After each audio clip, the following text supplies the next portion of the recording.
35 shows a week I used to do. 4 times a day I used to go to New York, drive in and out. When you started, you came here at 8 years old. Your Right. father was already working here. That's right. Was he ever involved with music? He used to play the accordion also. Yeah.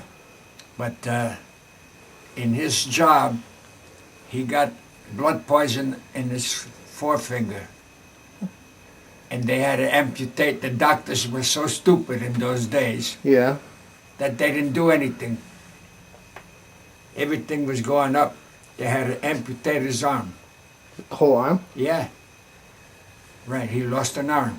Wow. When I came here, he only had one arm. See? Wow. So he asked me what I wanted to do. He says, would you like to play the violin or the guitar? No, I said, Dad, I want the accordion, the same thing that you play. Wow. So, But when you came here, what year was that? That was... 1921. And was the accordion popular in the U.S., in the United States? No, it wasn't popular then. Yeah. There was a lot of, to find an accordion teacher, I had to go to New York. Where were you? Okay, so where were you living? I was living in Newark, Oh, okay. Morris Avenue in Newark. Mm-hmm. And we used to take a trolley car, go down to Hudson Tubes, Park Place in Newark, and go to New York with the train. Then I would walk up to Lexington Avenue Express subway train, and I would go to my teacher. He was up on 116th Street. Do you know who that was? This fella here, Frank Umbriaco. Umbriago. You see what he... Yeah, Frank Umbriago. Yeah, you see, he called me the #1 student. So my dad did that for 5 years. We went to New York every Sunday morning. 9 o'clock I would be up 116th Street to get my lesson. So the problem in this country is nobody wants to work. When it comes to a musical instrument, you got to practice hours and hours a day, not minutes. You see? So therefore, there won't be any accordion players because the accordion is difficult if you do not put your mind on it and work. That's all instruments, though. That's Any, right. Right? Any kind of... I used to practice 4 hours a day, sometimes 5 hours. Did you want to play the accordion professionally all the time, or was it just an interest? No, I had no idea of being a professional, no. So that was... You just practiced that 4 hours a day? 'Cause Started that was right from scratch. Sure. Wow. Yeah, I used to play for my dad in the evening before he went to bed because, he used to work all day, and by the time you have your supper, it's 7 o'clock. So at 7 o'clock, 7:30, Yeah. I would play for him. He wanted to hear me. Mm-hmm. And, it's to learn the right, you got to learn all your scales, learn your notes, music renditions, so forth and so on. It's quite a... So, Mr. Umbriago, Yeah, he was the one who really got you right. playing. But before Umbriago, I had another teacher that was a friend of my father that lived in Newark also. He taught me what they call solfeggio. Solfeggio is to read the music and tap it with the beats, Mm-hmm. See? You have to learn how to sight read. And that's what I did for a couple of years before I got the accordion. Oh, so there was no Yeah. instrument playing. That's right. When I got the accordion, we went to New York. My father had to shell out $700 for an accordion Wow. in those days. That same accordion sells for 7,000 now. You didn't start with the little 12 bass and then work up? No. There were no 12 basses then. It was 120 bass. One choice. Okay. That's a full size. Yeah. You see? And the accordion came up to my chin, you know. I was only 8 years old. So I practiced and practiced again. Wow. You see? These are the reeds for the accordion. This is the accordion here. Would you call that a very well-made accordion? Oh yeah, well they were the only factory located on 333 6th Avenue. Mm-hmm. That's down the village, corner of 4th Street. Excelsior used to be up on the 2nd floor. Oh. And they made the accordions for all the professionals. Charlie Magnanti was well known in those days. He used to play all the radio programs. He Yeah. used to be at so many shows, you know. You see, well, Magnanti's, well, yeah, he's quite a bit older than you. Yeah. Yeah. So he was one. Is he one of the few people that you looked up to when you were Oh, learning sure. accordion? Yeah, Who were right. the other people that you remember Well, when you were learning that were big? Magnanti, Biviano, Joe Biviano used to live in Jersey City. He's the brother-in-law. He married his sister. And they're all gone now. They're all dead. They're old. I'm the only one of the top form. This picture here that you see here. That one? Yeah. I'm the one on the right-hand corner there. And next to me is Frosini, this fellow here. Uh-huh. He was my final teacher. Petro Fazzini. Yeah, and he used to live in Long Island. And who's the other people? All well known. Oh, I know. There's Pietro Dero there in the middle there with his hand by his chin. Mm-hmm. This Gallerini? Yeah, that's it. That's Pietro Dero. Gallerini was not there because he didn't belong to this organization, the American Accordionists Association. We formed that in the 30s. Yeah. We formed that.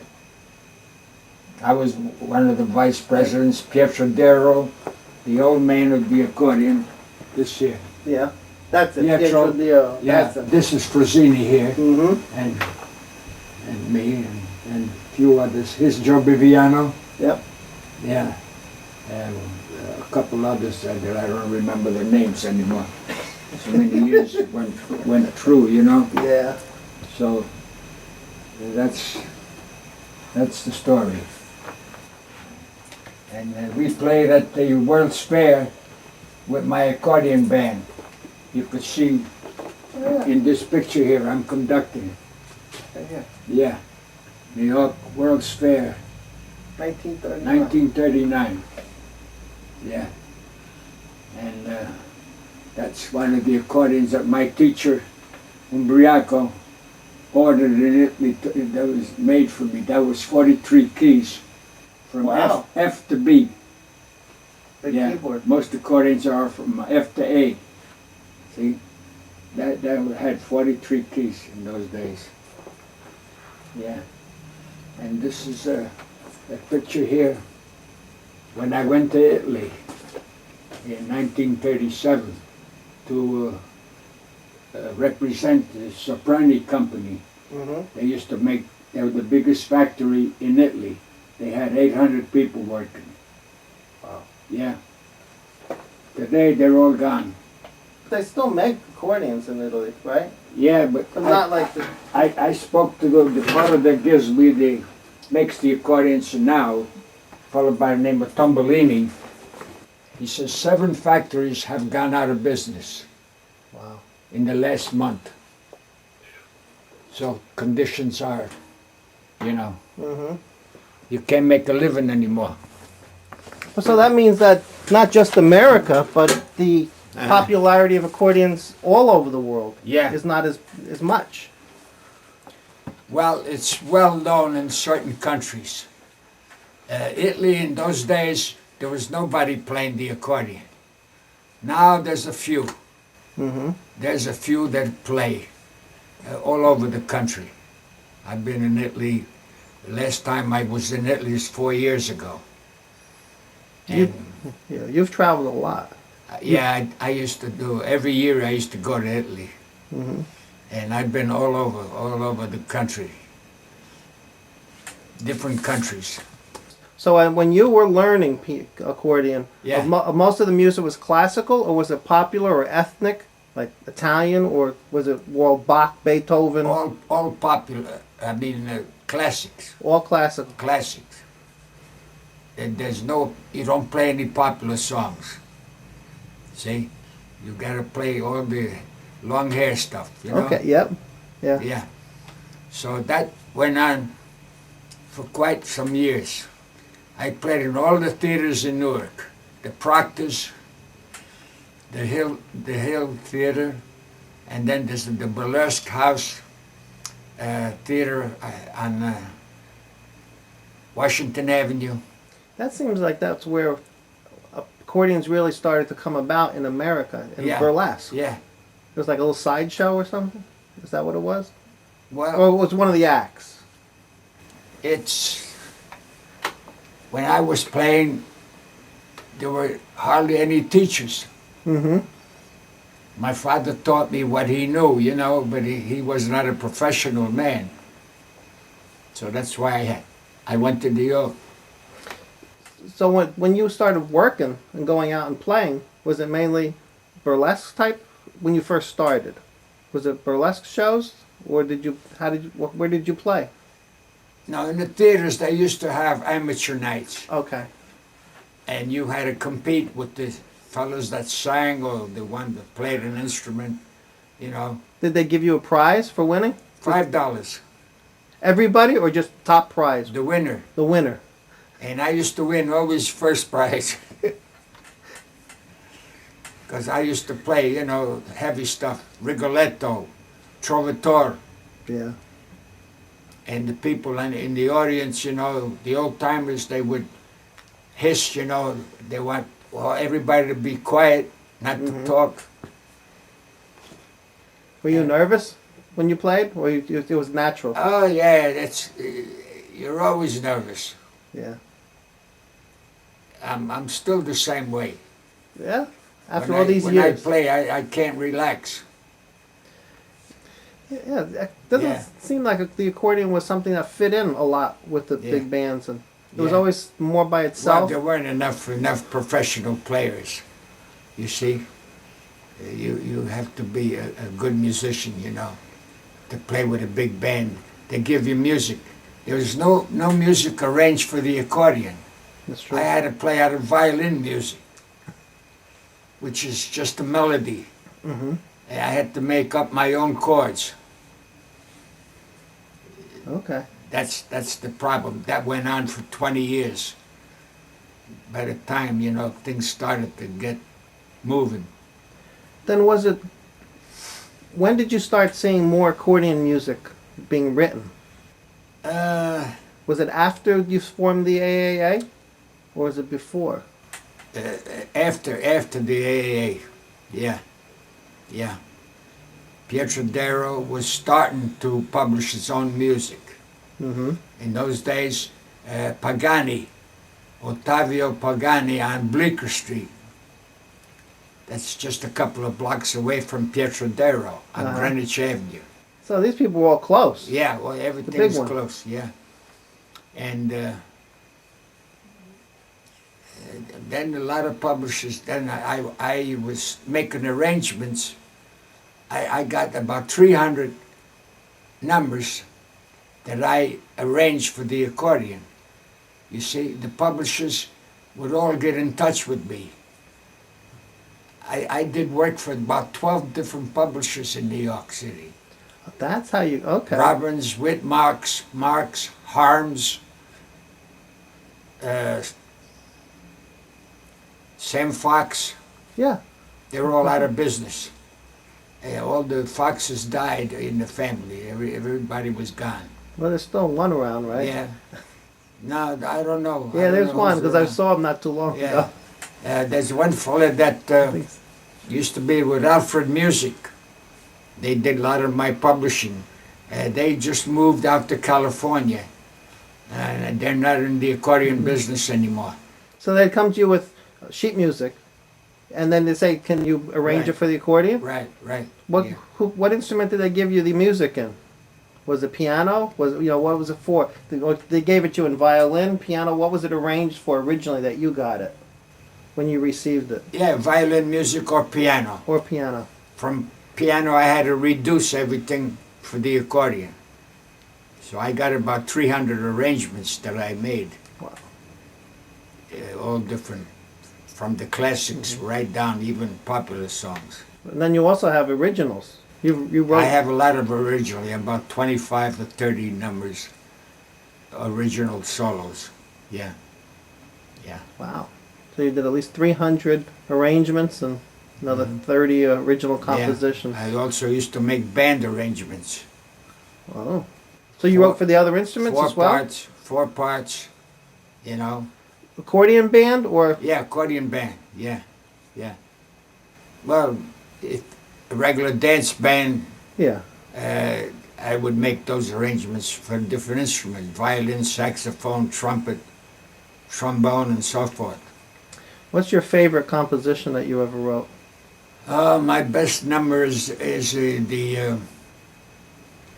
I got a paso doble, I got tangos, Mm-hmm. all different numbers. Yeah. Is there any kind of any particular type of accordion music that you like more than others? Like when you started to say tango, I know there's classic, there's rumbas. I mean, there's all different types. There's ethnic. Do you have a preference for any? Well, I like the classics. Okay. I made a fine arrangement on William Tell Overture. Oh. That's a tough number to play. You got to have good technique.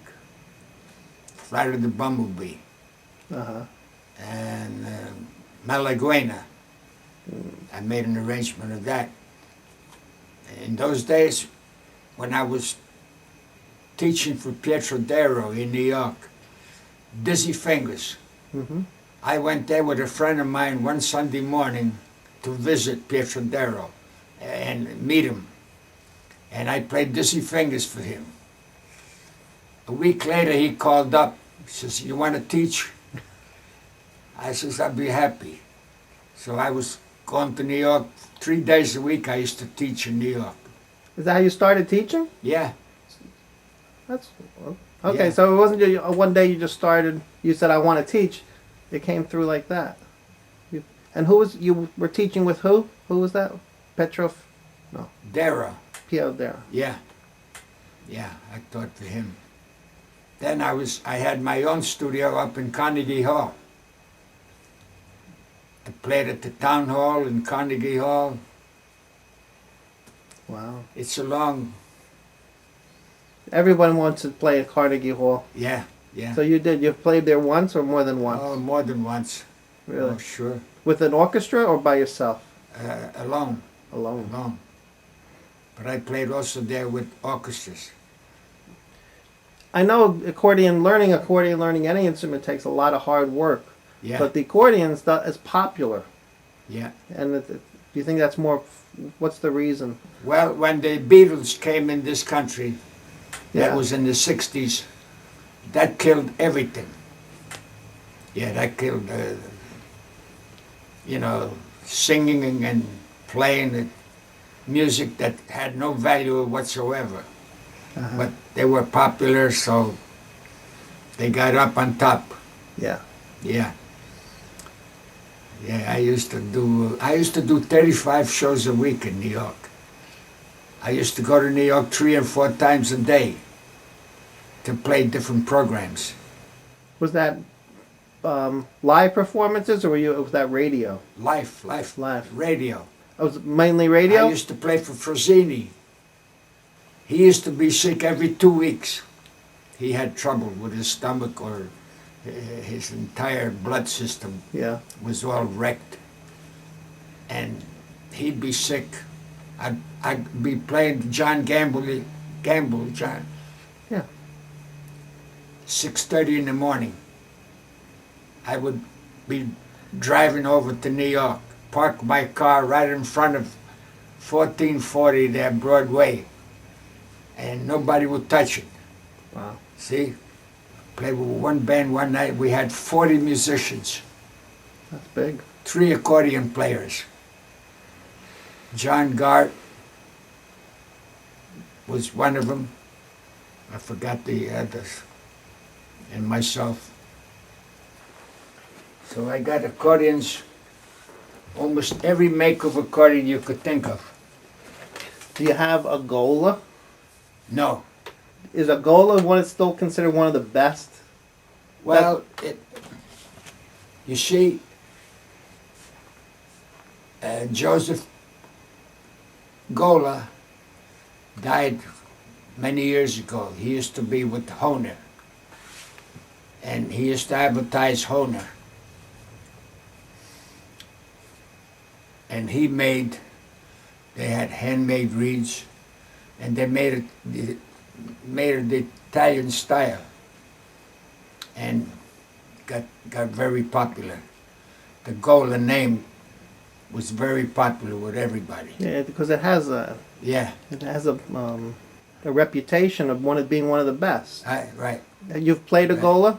Yeah, Would you consider Oh, it yeah. very good? I played them all. Yeah, I had Excelsiors, I had Wurlitzer. Would you consider Nunzio the Nunziola one of the best? I think it's one of the best accordions, yes. Here's a good question. What makes a good accordion? A very good accordion. Well, the construction of the instrument is the touch, your keyboard, and your bass. And then you got to have handmade reeds. Reeds that do not take too much air when you play. You see, a machine-made accordion, when you play it, you'll be playing twice or maybe more as hard Uh-huh. to get your notes out than a good instrument. Oh. Handmade reeds are very scarce. Today, everything is by machine. They call it handmade when they tune them. See? That's not handmade though, right? When they tune them, is it? Well, the press punches out the reed. Mm-hmm. This is handmade? No, No. it's pressed Mm-hmm. by machine and then they tune it. And they Okay. call it handmade, but it's not handmade. 99% of all the reeds on accordions today are machine. They just fit it by a tuner or somebody that does repairs like Mhm. I'm doing. You've heard of an accordion with a chamber? Yeah. Yeah, this is a chamber accordion. Okay. It's one of the best that Excelsior used to make. See? That when they were in New York, they didn't make chamber accordions. The chamber instrument came out later on. I like the sound of a chamber. It Oh, helps sure. mellows. I love it. You like that? I have what I'm going to play on November 7th Mm-hmm. is my own accordion, 2 reeds. That's it? Yeah, Two in a chamber or just a 2 reed in? 2 reeds all in the chamber. Oh. That's all. It's Yeah, not a the 4 bassoon, reed? the bassoon reed and the violin reed. That's different. A low and a high. Are there 2 reeds outside? Yeah. Okay, so it's a 4 reed accordion. Yeah, it's 2 and 2. Two. And 4 reeds on the bass. Okay. The normal accordion is 4 sets and 5 on the bass. 4 and 5 they call it, see? But mine is 2 and 4. See? Why I have it is it's light. Mm-hmm. You don't have to, work hard with it. And that's a Nunziola? Yeah. See, I can make a reed exactly like this here. You can make the whole reed? From just plain flat Yeah, metal? Yeah. You must have all the equipment here somewhere. Yeah, I have a lot of steel, Yeah. See, the fellas like to play hard. What they do is, when this reed was made, the concussion Mm-hmm. of the machine made the reed break in the back. Okay. Why do you have so many accordions? You like to collect them, or do you just like to play I them? wish I knew why. You know? You see, what happens is, I used to sell a lot of new accordions. When you sell one instrument, you get 3 in trade. And that's all trade-ins that bought a good instrument and they trade. I got Honers, I got Galitzis, I got Pancaris, Sonola, you name them. I got 20 different brands. Which accordions have you bought that you wanted? Oh, well, I have a few left.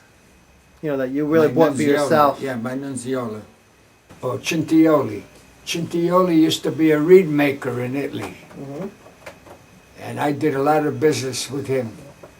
He and his 3 brothers, they used to make accordions. International. You have international? Have to look at Yeah. that too. They used to be in Detroit. Was there much competition between accordion players? You know, Well, someone trying to always be the best, trying to top someone else. You know, with this competition, I think in a lot, but no, you never no, saw much. No. There was enough work to go around. Yeah, everybody's had their own connections. That's what we used to call them, connections. Okay. Yeah. And like Frazzini would be sick. So his wife would call me 5 o'clock in the morning. Charlie, please help Fraz. She used to call him Fraz. Mm-hmm. He's sick.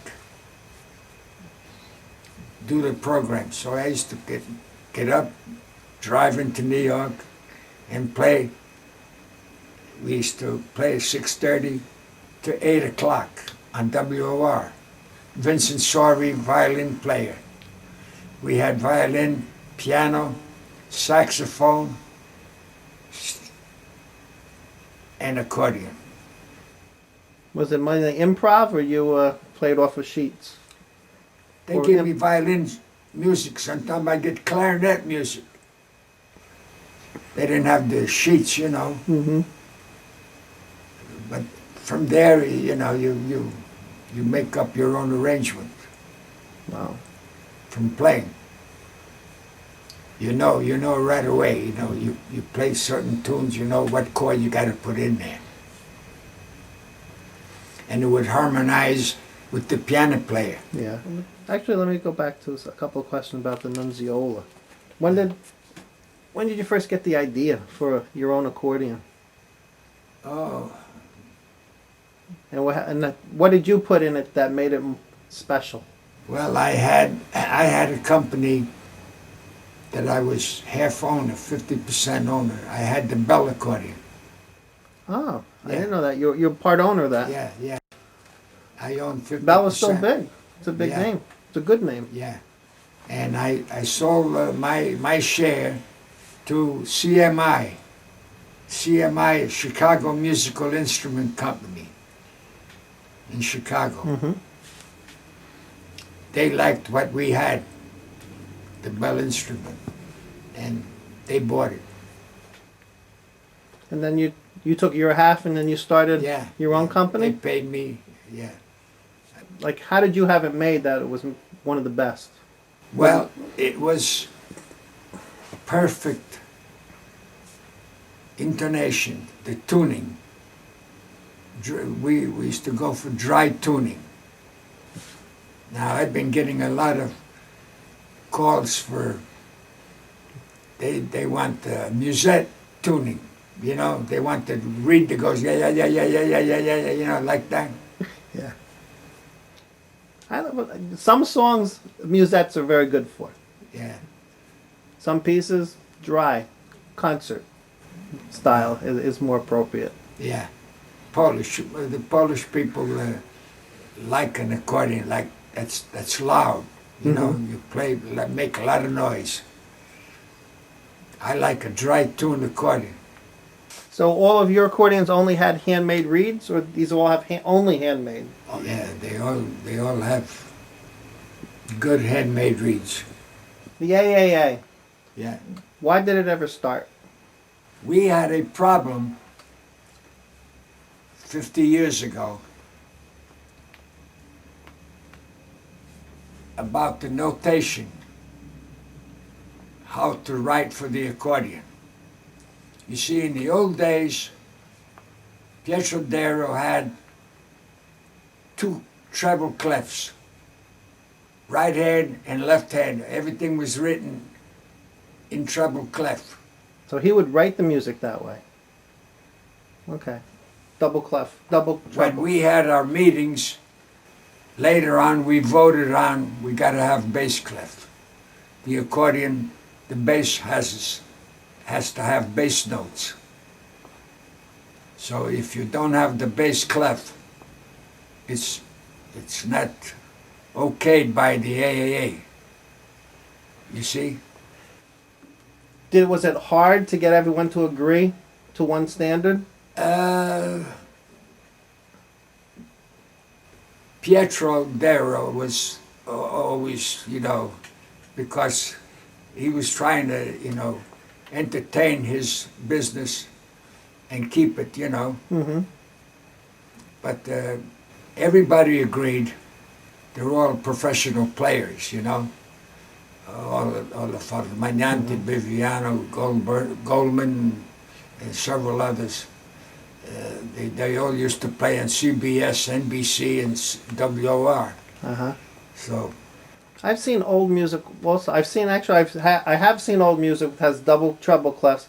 I've also seen old music that has bass and then the whole chord printed. yeah, well, that's Gallerini. Gallerini stuck to that. You really don't need it. You see, he's a good friend of mine, Yeah. and I wouldn't criticize him, but for the accordion, it's wrong. He works too hard. When he arranges a number, he puts on the full chord notation. You don't need it, because the notes that come out of the accordion are not the ones that are written. Now we have just, if it's a major chord, an M, capital M. We agreed on that. A small M is minor. Mm-hmm. And 7 for seventh. And D for diminished. That's all. You don't need a full chord. I've seen accordions that also, the bass, I've seen different configurations for the bass. I've also seen augmented, an extra you reed. can have 7 rows, 7 augmented rows. row. Yeah. But that didn't seem to catch on. Is that just you? No, I'm sure you've seen all the different types of you don't need ideas that have been tried. You don't need a chord with augmented. Palmer, I think it was Palmer Hughes, came out with the 160. They had a couple extra rows. What happened to that? That died. Nobody bought it. It's too expensive to make. You Yeah. see? The more expensive you make the instrument, the fewer sales you'll have. It didn't give any advantage of playing, having extra basses? No. Now you make your chords with your right hand. All you need is a bass note. That's all. What about free bass? Do you believe, do you make use of a lot of free Yeah, bass? I got students with the free bass. What about you? I used to play the free bass. Do you think that has a place? Had 4 octaves. Yeah, I had an accordion. I got a pupil that comes almost every week. And as a matter of fact, he's going to play one number. I've forgotten the name of Oh,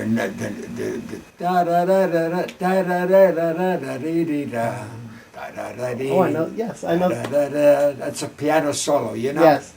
Now he plays that on the free bass accordion. And he plays it exactly the way it's written for the piano. Oh. All the notes on the left hand, he plays them in the right octaves. Mm-hmm. Because he's got an accordion that's got 4 octaves. I made it for him. Oh.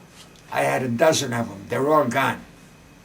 He bought the last instrument, $5,000. That's cheap for an instrument like that. They want $10,000 now in Italy if you want something like that made. How many students do you have now? Just about 2 or 3. Oh, okay. Not 200 or 300. Nah, How many did you ever, when you were in your big, when you were back in, I guess, when I was Newark? very big, I used to be down at the Loris Theater building on Broad Street in Newark. I had 5 teachers. Yeah. All, one fellow used to teach harmony and saxophone, and the other 4 was all accordion teachers. I had 4 accordion teachers that were busy teaching students. Were they teaching private or was it classes? You know, how you can teach one big class at one time or one-on-one? One-on-one, One-on. yeah. It seems like, when I read through the old literature, classes, they tried to create classes. Well, they used to have little orchestras, you know, Yeah. groups playing, quartets, band arrangements, see? But it's not too big today. So you had 5 teachers working for you, and then you also taught? Yeah, And did you perform at the same time, or you were just teaching? I used to eat my supper at 11 o'clock at night. Would you believe it? I was so busy. 18 hours a day I used to work for 50 years. 35 shows a week I used to do. 4 times a day I used to go to New York, Uh-huh. drive in and out. That was it. I tell you, being busy like that is what's kept me alive. I believe it. If I didn't do that, I'd be dead by now. Uh-huh. Yeah, I believe it. That's the key to life. That's Keep them right. busy. that's right. Yeah, Mm-hmm. yeah.